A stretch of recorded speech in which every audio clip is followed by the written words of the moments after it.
तहसीलदार बदलताच रेती चोरीच्या कारवाया पुन्हा सुरू। पण यावेळी महसूल प्रशासन सज्ज होतं आणि अर्ध्या रात्रीच नदीच्या पात्रात उतरून एक ट्रॅक्टर पकडून वाळू तस्कराच्या पायाखालची जमीनच सरकवली।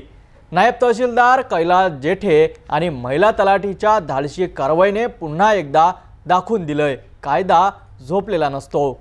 माहूर तालुक्यातील गोकुळ येथील धक्कादायक माहिती समोर आली आहे। 1 जून रोजी अर्ध्या रात्रीच्या सुमारास नदीपात्रातून ट्रॅक्टरच्या सहाय्याने वाळू चोरी करून वाहतूक करण्याचा प्रयत्न महसूल प्रशासनाने हाणून पाडला। गोपनीय माहितीच्या आधारे जिल्हाधिकारी राहुल कर्डिले आणि सहाय्यक जिल्हाधिकारी झेनित चंद्र दोंतुला यांच्या मार्गदर्शनाखाली नायब तहसीलदार कैलास जेठे उर्फ महाकाल यांच्या नेतृत्वाखाली पथकाने ही कारवाई केली। महिला तलाठी ज्योती दुर्योधन, मंडळ अधिकारी शंकर चंदनकर, तलाठी अभिजित कुडमते, सीपी बाबर, साहेबराव गावंडे, कोतवाल सागर हिवाडे, दीपक लोखंडे, लक्ष्मण मेश्राम, विष्णू देवारे यांनी पाण्याचा अंदाज घेत नदीपात्रात उतरून ट्रॅक्टरला पकडलं। हा ट्रॅक्टर पाण्यातून वाळू भरून काढला जात असताना तो रंगेहात पकडण्यात आला आणि थेट तहसील कार्यालयात जमा करण्यात आला।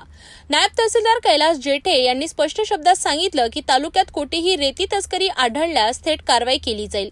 तर महिला तलाठी ज्योती दुर्योधन यांनी देखील त्यांच्या कार्यक्षेत्रात अवैध वाळू तस्करी अजिबात खपवून घेतली जाणार नाही असा इशारा दिला। माननीय जिल्हाधिकारी राहुल कर्डिले साहेब, तसेच SDO साहेब, उपविभागीय अधिकारी माननीय धुंतुला साहेब यांच्या मार्गदर्शनाखाली, तसेच कैलास जेठे सर, नायब तहसीलदार यांच्या सहयोगाने आम्ही गोकुळनगर येथील अवैध वाहतूक करणारे रेती उत्खनन करणारी रेती पकडली। ते राणी धारोऱ्याला जाऊन आम्ही प्लॅन एक्झिक्यूट केला। प्लॅनमध्ये तिथे गेल्यानंतर आम्ही त्यांची म्हणजे रेतीचे ट्रॅक्टर येण्याची वाट बघितली। नंतर आम्ही ट्रॅक्टर त्यांचे पकडले आणि तहसीलला लावले पाहिजे। आता पुढील कारवाई करण्यात येईल। महसूल विभाग आता सज्ज झाले आहेत आणि वाळू तस्करांना कोणतीही सूट न दिल्याचा इशारा प्रशासनाने दिलाय। अर्ध्या रात्री पाण्यात उतरण्याची ही धाडसी कारवाई महसूल कर्मचाऱ्यांच्या जबाबदारीची जाणीव करून देते। येणाऱ्या काळातही अशा अवैध वाळू तस्करी विरोधात कारवाया सुरूच राहतील हे स्पष्ट आहे।